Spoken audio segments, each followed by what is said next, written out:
just a few days ago, we came out here to Yukon Valley for a hunt in multiplayer, and after seeing the results of that hunt and just how different Yukon Valley is now from what it used to be, I wanted to come back to our single player map and see if we could kind of replicate those results. So that is going to be the plan for today, just kind of checking out our map.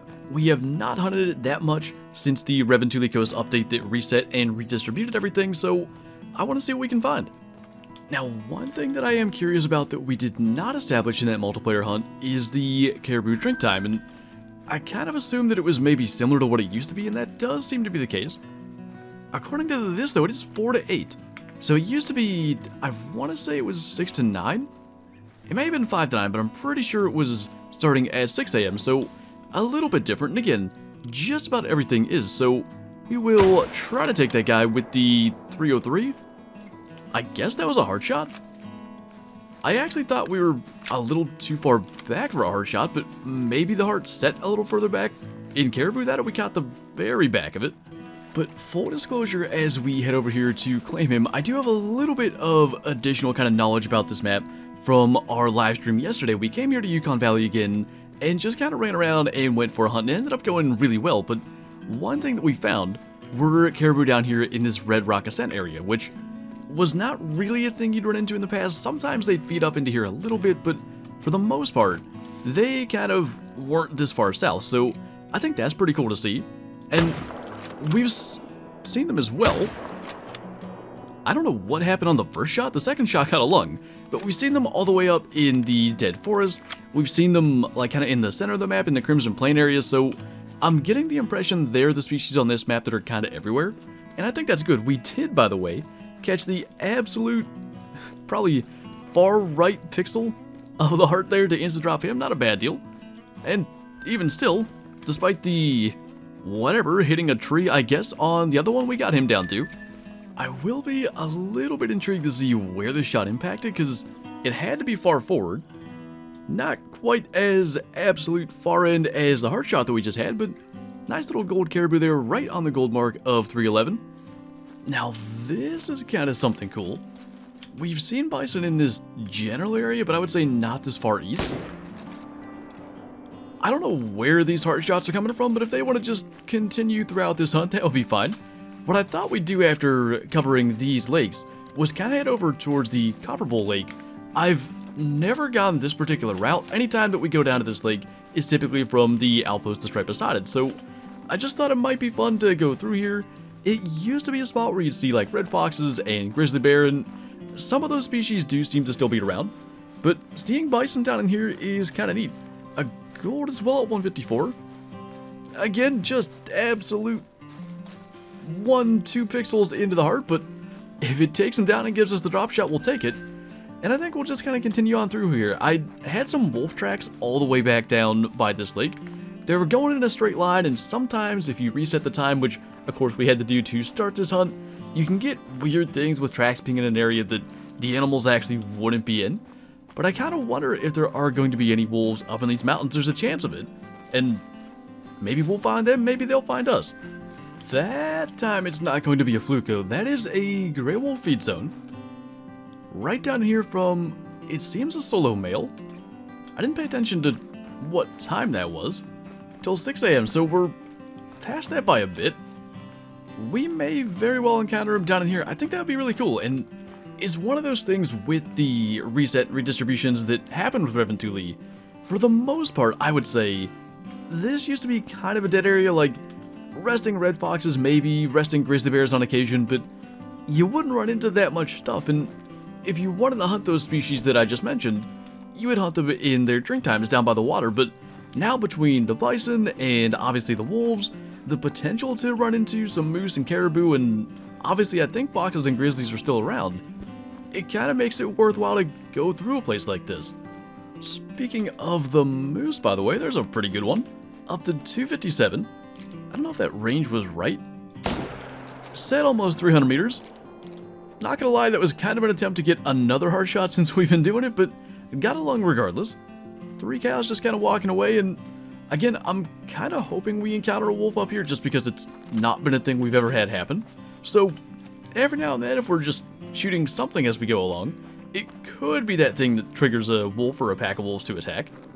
Well, that not only is what we're looking for, it is the very wolf that we had the track from, and probably, given the fact that we do have the 45, ideal that it is a solo wolf. I still don't know what happened the first time, but at least we got a long shot the second time. That's kind of odd that we've had it twice. I think the shot could have been a bit low or forward.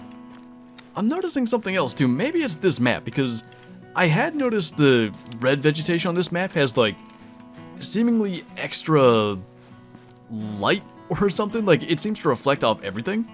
And this particular variation of the 45 doesn't look right. It looks almost rusted, but I think that's what's actually causing it.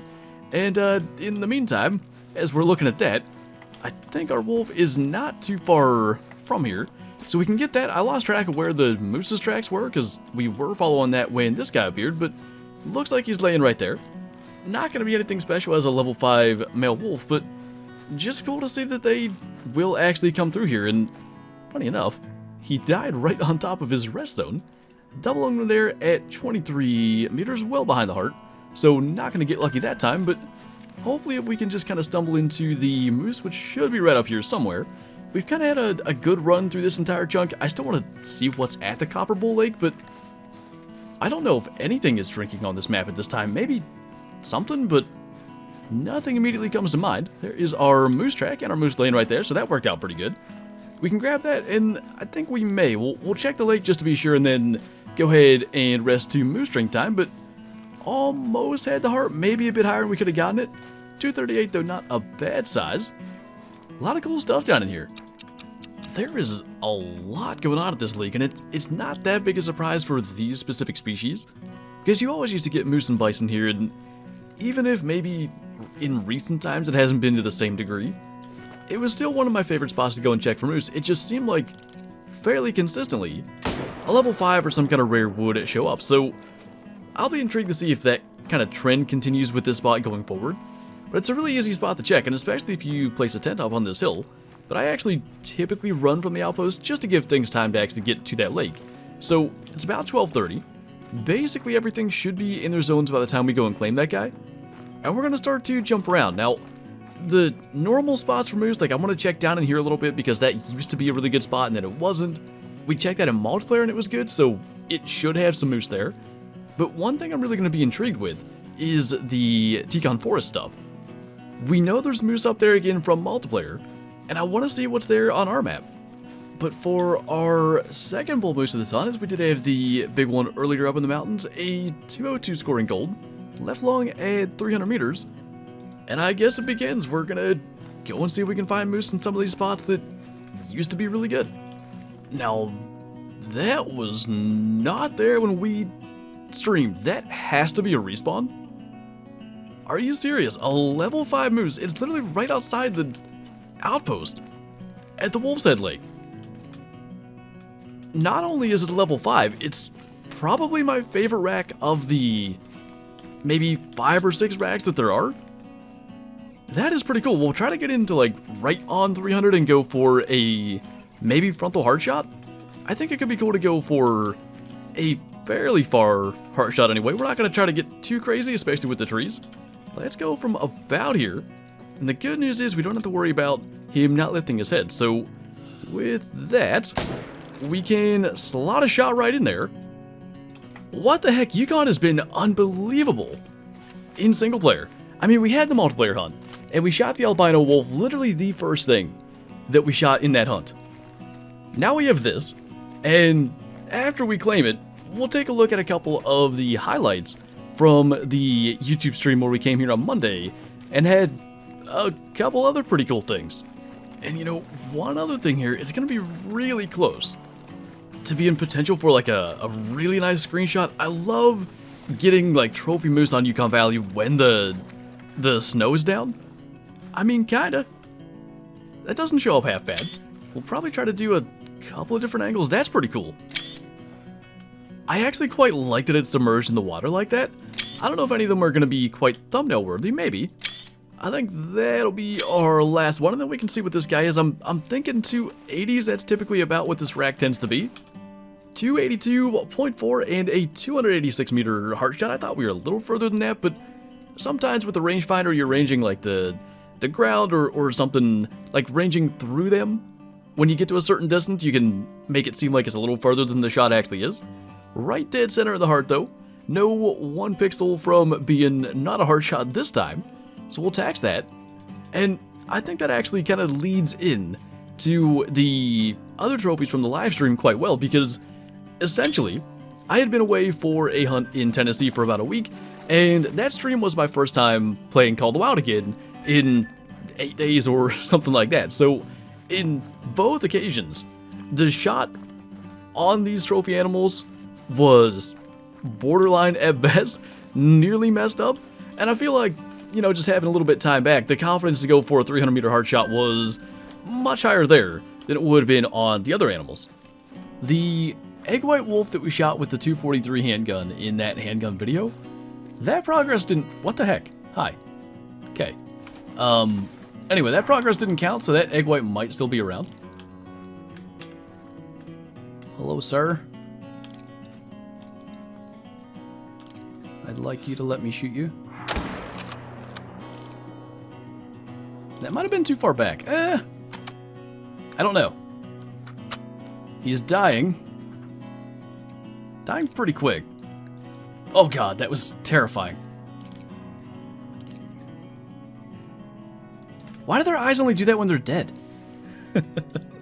300 meters away. I'm not gonna lie. The moment that we kind of lined up for that shot, I was like, I haven't played this game in like a week. Should I do this?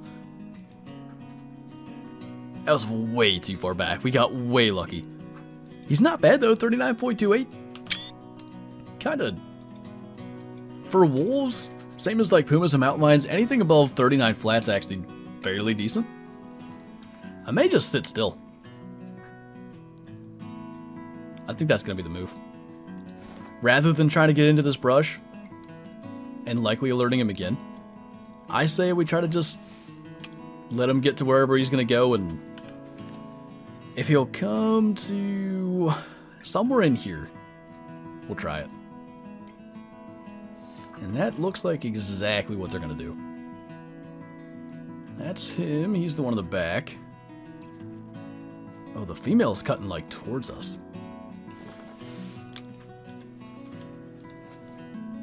Okay, he's close enough I can spot him with the pistol. Can you stop? That was a little high, but I think it's vital blood. Yikes. I think we're okay. We're good. All is well. Ooh, our biggest diamond fox. 14.9 lung liver. Talk about squeezing a shot in there. Good lord. I've been really walking the line today of screwing up some pretty rare diamonds. I guess wolf diamonds aren't that rare. It's a kind of large one though. Nice. Thank you guys. This is Call of the Wild doing Call of the Wild things. Like, we spent forever trying to get a diamond fox in single player. Couldn't do it. Got one in multiplayer. And we've since killed 2 in single player without trying. This is absurd. Just how good the Wolf's Head Lake is. And, you know, apparently, after going through the stream highlights and obviously adding the level 5 moose into the mix, it's pretty absurd how good Yukon has been as a whole since the reset and redistribution. And you know, again, like, it's mid-November. The fact that we're only now getting to see this, I wish we had come here a little bit earlier and gotten to see some of this stuff, but there's another good moose down there that's actually kind of similar to the old, like, small diamond rack. So I think we'll try to get him, and we'll probably head back to the Trophy Lodge, despite the fact that there are still moose absolutely everywhere. But another hard shot. I think we're close enough all those are going to spook anyway, or most of them are. But definitely, like, multiplayer servers, even in single player, obviously, like, we shot literally 1 moose up here, I think, and we had that diamond respawn. This is a spot to check out and just see what's going on. Bison resting up in there. We know there's a grizzly bear up here. That was actually something else I wanted to get to eventually. We're gonna try, like, mostly these 3 lakes, maybe into here and up on this lake too. Grizzly bear drink time. We know they're up here. they seem to be up here in pretty high numbers. And I wonder if it's going to be a spot that could be feasible for either grinding for a albino grizzly bear or something like that, or even just having a chance encounter. It's been really cool to see just how different Yukon is, and sometimes when stuff like that happens, it's kind of different in a bad way. You can get so used to a map being like a certain way and finding species in certain spots, and even if it's not bad to hunt when it changes, it just isn't as fun maybe as it used to be. In my opinion, the way Yukon is, it's done just perfectly. It's enjoyable still. There's almost no dead areas as far as I can tell. It's just really, really well done. And again, I'm kind of disappointed that we haven't spent more time out here, and I guess part of that is due to the fact that we're still on the hunt for a Great One Black Bear, as well as some of the diamonds from Revin to the Coast, but that is another pretty cool view. No snow anymore, but a 249 scoring moose. Really just nice set of antlers, though. I really like this particular rack. It can score higher. It's a little, like, narrower, I guess, than normal, but hard shot at 250. And I think on that note, we'll jump back to the trophy lodge then and take a look at some of our new stuff. And actually, I really like how this turned out. So these are obviously 3 different diamond moose. We have a brown fur type from February of this year, the light brown up here from today, and the tan fur type from July.